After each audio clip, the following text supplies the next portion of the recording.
We've all been there. That moment when someone asks you a question you weren't expecting. Maybe it's in a meeting, or on a date, or during a job interview. Suddenly, all eyes are on you. Your mind goes blank. Your thoughts scramble, your stomach drops, and instead of responding clearly, you ramble, freeze, or say something you regret. You walk away thinking, I should have said something better. This book is written for those exact moments. Matt Abrahams is a communication coach and lecturer at Stanford who has spent years helping people speak with clarity when it matters most. Whether you're dealing with a surprise question in a job interview, pitching an idea on the fly, answering your boss in a meeting, or navigating a tough personal conversation, this book is about learning to speak with confidence and clarity when you're unprepared. You don't need to be a professional speaker. You don't need to memorize fancy lines. You just need to learn how to think more clearly, how to use simple tools, and how to stay calm when the pressure rises. That's what this book gives you. A reliable, realistic way to show up well in the unscripted moments of life. Chapter 1. Spontaneity isn't luck, it's a learned skill. Matt begins by challenging one of the biggest lies we tell ourselves. That good communicators are just naturally gifted. That they were born with confidence. That they know what to say because they're smarter, faster, or more charismatic. But the truth is, people who speak well in spontaneous situations aren't relying on luck. They're using strategies. They've practiced ways of thinking and frameworks for speaking that help them respond, not react. This chapter is about breaking down the myth of off-the-cuff brilliance. Most of us assume that if we're not witty or quick, we're just not cut out for impromptu speaking.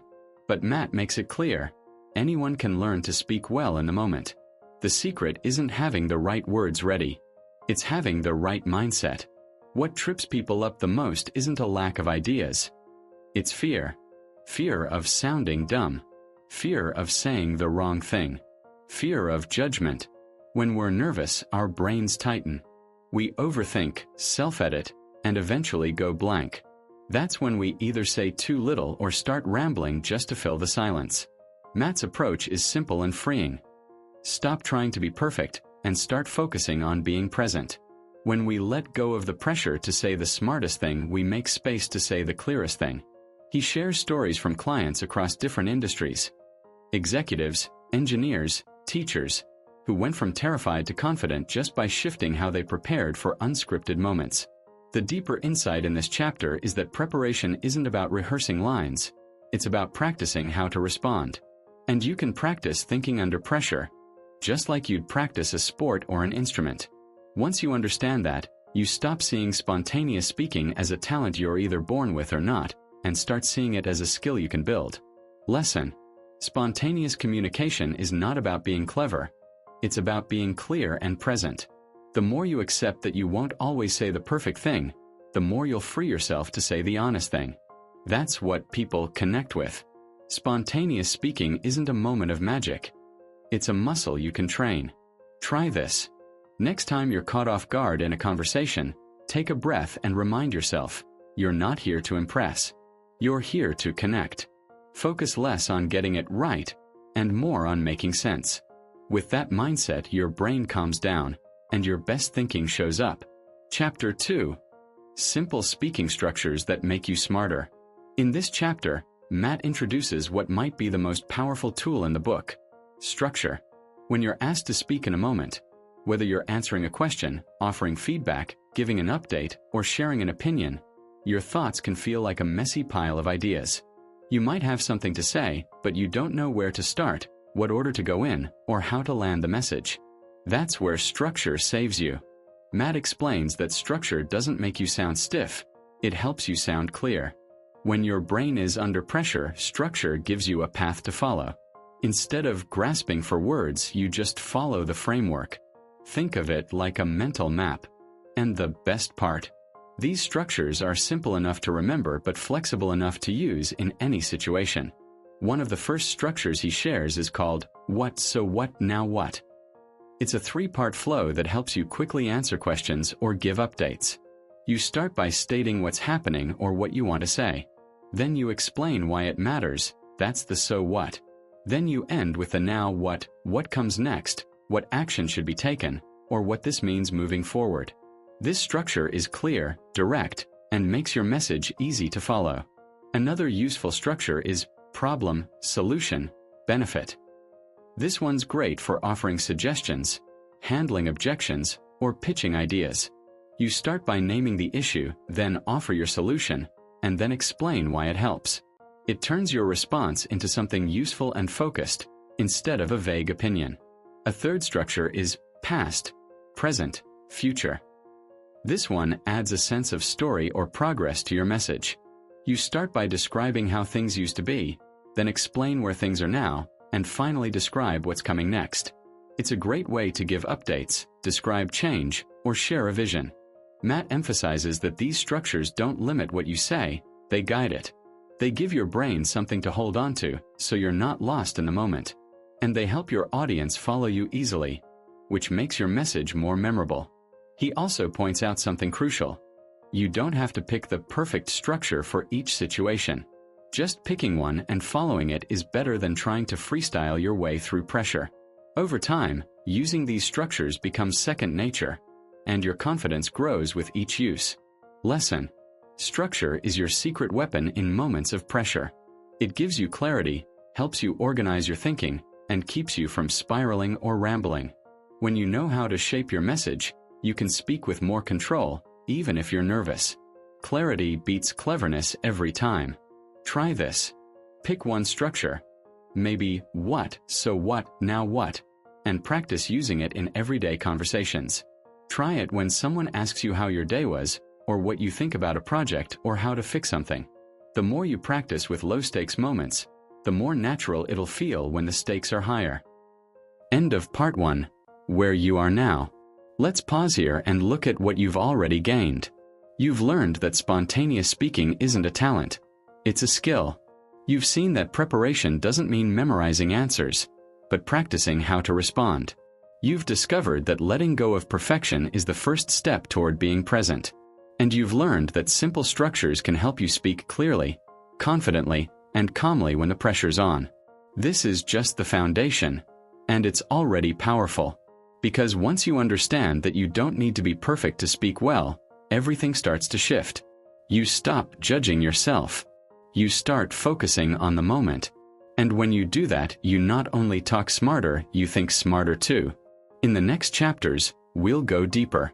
We'll explore how to manage anxiety, how to listen with more intention, how to adapt your message in real time, and how to practice these skills in your daily life so they become second nature. Chapter 3. Speak to the person, not just the topic. Now that you know how to think more clearly and use simple structures to organize your ideas, the next step is knowing who you're speaking to. This chapter is all about audience awareness, because no matter how great your message is, it won't land unless it's shaped for the person receiving it. Matt makes a simple but powerful point here. We often focus too much on what we want to say and not enough on who we're saying it to. That's where miscommunication happens. You might give a perfect technical answer, but if your listener needs emotional reassurance, it misses the mark. Or you might try to sound smart when the other person just wants simplicity. So how do you fix this? You start by asking better questions in your head, not out loud, just as a habit. Questions like, what does this person care about? What's their level of knowledge? What do they need from me right now? Information, clarity, reassurance, direction. This kind of thinking isn't complicated, but it's rare. And it changes everything. Matt introduces the idea of audience-first speaking. That means instead of starting with your content and forcing it onto your listener, you begin by thinking about their needs, goals, and expectations, and then shape your message to fit. You can still use the structures from Chapter 2, but now you fill them with content that resonates more deeply. He gives examples of how the same message can be delivered 3 different ways depending on the audience. One for a boss, one for a team, and one for a client. The content may be the same, but the language, tone, and focus are all customized. That's what makes it effective. The chapter also covers the power of visual language, analogies, and examples. People don't just understand facts, they understand stories, comparisons, and emotions. So if you're explaining something technical, relate it to something human. If you're sharing something emotional, connect it to something shared or universal. Lesson: the best spontaneous speakers don't just know what to say, they know how to say it so their audience hears it. When you tailor your message to the listener's world, your words have more power. Connection comes before content. Always. Try this. Before your next conversation or meeting, pause for 10 seconds and ask, what does this person want or need right now? Start your message from that place, not your agenda. You'll feel the difference, and so will they. Chapter 4. Listen so you can speak better. This chapter is where things really click into place, because Matt shows that great spontaneous speaking isn't just about talking. It's about listening. Deep, intentional listening. The kind that actually fuels your next words. Too often, when someone else is speaking, we're already preparing our response. We're not really hearing them. We're scanning for when we can jump in. And when we do that, we miss important context. We rush. We respond too soon, or we go off track. Matt also introduces the idea of intentional listening, where you go into every interaction with one clear question in mind. What is this person really trying to say? That simple mental prompt helps you focus more, get distracted less, and tune into what's underneath the words: emotion, intent, subtext. Listening like this isn't passive. It's one of the most powerful communication tools there is. And perhaps most importantly, deep listening builds trust. When people feel truly heard, they're more likely to open up, collaborate, and respect what you say. He explains how listening isn't passive. It's active and strategic. You listen for tone, body language, emotion, intent. You listen to what's said and what's not. You give your brain the raw material it needs to craft a clear, calm, and confident response. But here's the key: you can't fake listening. People feel it when you're just waiting to talk. True listening creates connection, and that connection gives you confidence. When you know the emotional temperature of the moment, you're far more likely to say the right thing. Matt also shares a practical technique: paraphrasing before responding. That means, before giving your opinion, briefly reflect back what you heard. It's not robotic, it's clarifying. It signals that you're present. It buys you a few seconds to think. And it builds trust. Something like, so what I'm hearing is that you're frustrated with how the timeline shifted. Is that right? Once they confirm, you're in a better place to respond clearly. Lesson: listening is your secret prep time. It gives you the material and emotional clarity to respond with impact. When you slow down and tune in, you actually speed up your ability to think and talk smarter. Try this. In your next conversation, pause before responding. Instead of jumping in, try reflecting back what you heard in one sentence. Then respond. Notice how it changes the tone and how much more confident you feel. Chapter 5. Nervous is normal, but it doesn't have to control you. This chapter is where Matt gets personal and practical about something we all feel but rarely. Matt reminds us that nerves are normal. They're part of being human. But what makes the difference is how you respond to that feeling. Do you freeze and overthink? Or do you have tools to bring yourself back to calm and control? He introduces a powerful mindset shift. Nervousness isn't the enemy. Avoiding it is. When we try to get rid of anxiety completely, we often make it worse. But when we expect it, accept it, and prepare for it, it shrinks. It loses control. The chapter walks through multiple ways to manage this anxiety, and one of the most effective is reframing your physical response. Instead of saying, "I'm nervous," try saying, "I'm activated," or "I'm energized." That slight shift in language helps your brain interpret those butterflies as preparation, not panic. Matt also talks about the importance of grounding your body. Anxiety lives in your chest, your shoulders, your breathing. Breath and body control. When anxiety kicks in, your breath gets shallow and your body gets tense. Matt recommends a technique called ABCs: awareness, breathing, and centering. You pause to notice what's happening in your body. Take slow, deep breaths and ground your attention in the present moment. So he recommends a short centering practice. Take 3 deep breaths, feel your feet on the ground, unclench your jaw, and bring your awareness back to the present moment. This doesn't take long, 15 seconds is often enough, but it sends a powerful message to your brain. I'm safe. I can handle this. Third is focus shifting. Anxiety thrives when you focus on yourself. What if I mess up? Do I sound dumb? But when you shift your focus to the audience, how can I help them understand this? The fear softens. It's no longer about you performing. It's about you connecting. The real heart of this chapter is this. You don't need to eliminate anxiety to speak well. You just need to manage it enough so your true self can come through. When you stop trying to get rid of the nerves and instead learn to move with them, you gain power. Lesson: confidence isn't the absence of nerves. It's the ability to move forward with them. The moment you stop fighting your fear and start managing it, your voice comes back, steady, clear, and grounded. Try this. Before your next high-pressure moment, try this. Pause, take 3 slow breaths, and say to yourself, this is energy, not fear. Then, put your attention on the people in front of you, not on how you're doing. Chapter 6. Practice makes possible. The final chapter brings it all home. You've learned how to shift your mindset, use structures, tune into your audience, listen deeply, and manage nerves. But now comes the question. How do you make this stick? Matt is clear. Spontaneous speaking may look natural, but it's built on intentional, repeated practice. The goal isn't to rehearse every line. It's to build habits of thinking and responding. And like any skill, the more you do it, the easier it gets. He recommends finding low-stakes moments to practice daily. You don't need to wait for a big presentation. Use your tools when someone asks, "How was your weekend?" Use structure when you give feedback. Use paraphrasing when you respond in meetings. These are the reps that make you fluent. He also encourages setting up mock situations. Get a friend or colleague to toss you random questions. Practice answering them with structure. Record yourself and play it back. Not to criticize, but to build awareness. Are you rambling? Rushing? Avoiding eye contact? You can't change what you don't notice. One of the most powerful ideas in this chapter is this. Progress is the goal, not perfection.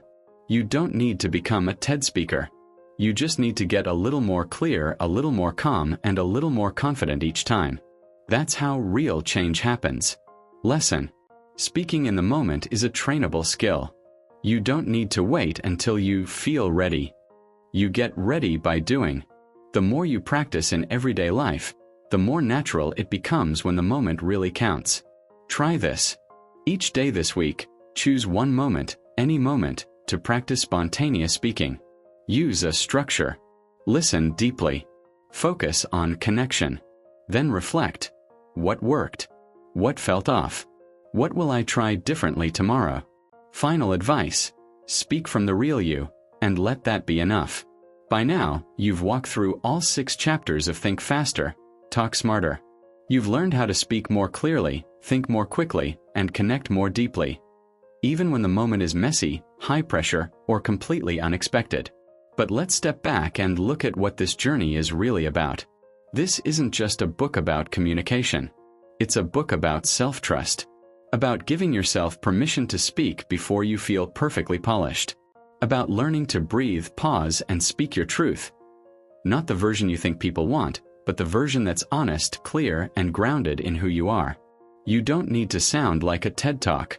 You don't need to be the fastest thinker in the room. You don't need to win every argument or land every joke. What you need, what actually makes people listen and trust you, is presence. And presence starts with self-awareness, not self-judgment. It starts when you decide that being human is not a weakness. It's your superpower. So here's your final charge. Stop waiting to be ready.